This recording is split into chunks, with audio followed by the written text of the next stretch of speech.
Bonjour, aujourd'hui on voit comment échanger par mail, par correspondance, par texte, une situation spécifique aux échecs. Pour échanger une situation spécifique, une position, vous avez deux options principales. La première, c'est de décrire la position des pièces, c'est quand même le moyen le plus précis pour partager l'état actuel de l'échiquier. On va parler de notation Fenn, ou notation Forsyth-Edwards. Le principe est une chaîne de caractères dont je ne vais même pas parler ici, j'expliquerai juste pourquoi au passage, et ça sera pour une vidéo spécifique plus tard. La seconde solution est de décrire une séquence de coups. On parle d'une autre notation, on parle de la notation PGN. Elle est utile si vous voulez partager un début de partie, une tactique spécifique ou une fin de partie. Je vous donne toutes les explications tout de suite. Pourquoi je ne parle que très vite de la notation Fenn? Dans la plupart des jeux d'échecs, les lignes sont numérotées de 1 à 8 et les colonnes de A à H, y compris dans les livres, les bases de données et les différentes explications. Finalement, vous le voyez, quand je montre un échiquier, c'est exactement la même chose. Pour la Fenn, les pièces sont notées.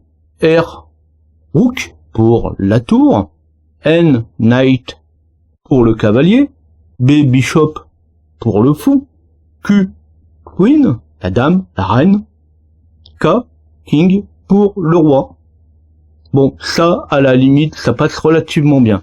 Par contre, pour le roc, le petit roc va être noté K, et le grand roc va être noté Q, parce que tout simplement, il est du côté de la reine, donc on met Q. En minuscule, donc comme pour les pièces, pour les noirs, et en majuscule pour les pièces blanches. Alors là où c'est plus compliqué, c'est les lignes qui sont numérotées de 1 à 8, la dernière ligne étant la première ligne des noirs, donc c'est la 8, et les colonnes de A à H, avec A à gauche pour les blancs.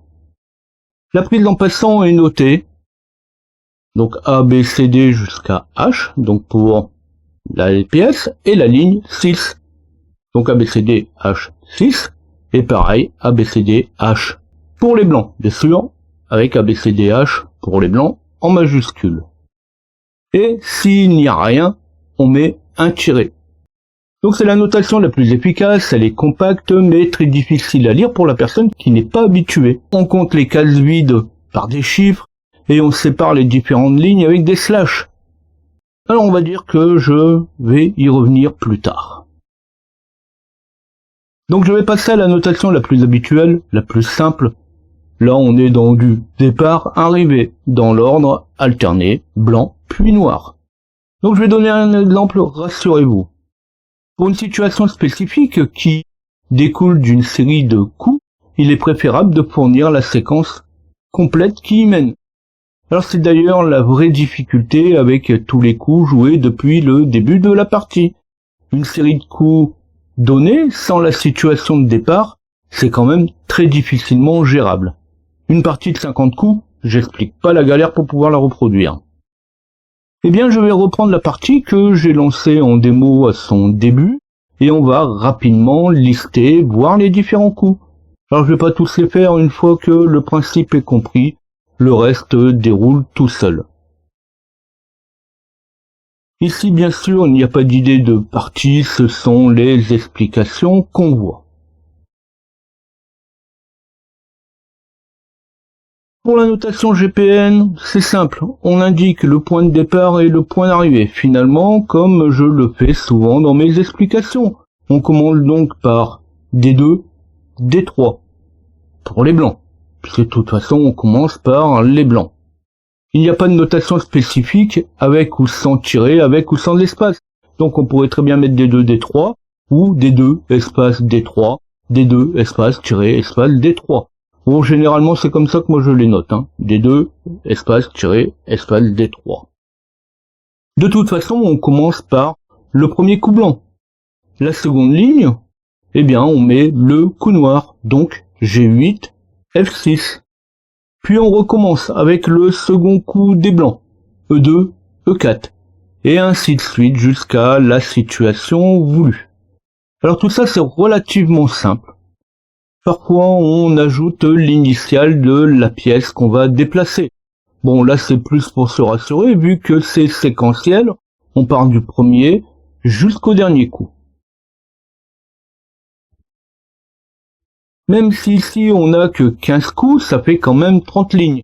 Alors personnellement je ne les mets pas toujours l'une en dessous de l'autre. Souvent je mets le coup blanc et le coup noir qui suit sur la même ligne. Comme ça j'ai coup blanc, coup noir, et ça fait quand même un petit peu moins de lignes. Et au premier coup d'œil, on sait si c'est un coup blanc ou si c'est un coup noir. Bon, que vous ayez les blancs ou les noirs, ça revient au même, vu qu'on commence, de toute façon, par le premier coup, et le premier coup, c'est les blancs. Alors je vous laisse encore voir ça un petit peu pendant les quelques secondes qui suivent, mais je pense pas qu'il y ait beaucoup plus à dire là-dessus.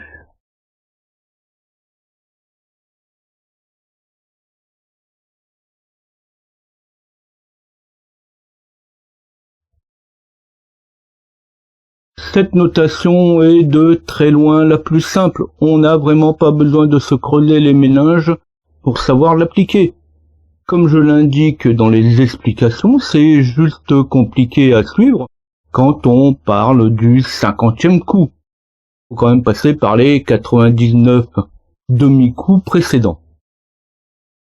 Si la position est vraiment isolée et ne prévient pas d'une partie continue, ça arrive, c'est souvent le cas pour des énigmes, des cas de figures compliquées. Arrivé au 30e coup, on ne se souvient pas forcément des coups qu'on a joués avant. Pour le reproduire, dans ce cas, c'est quand même moins facile.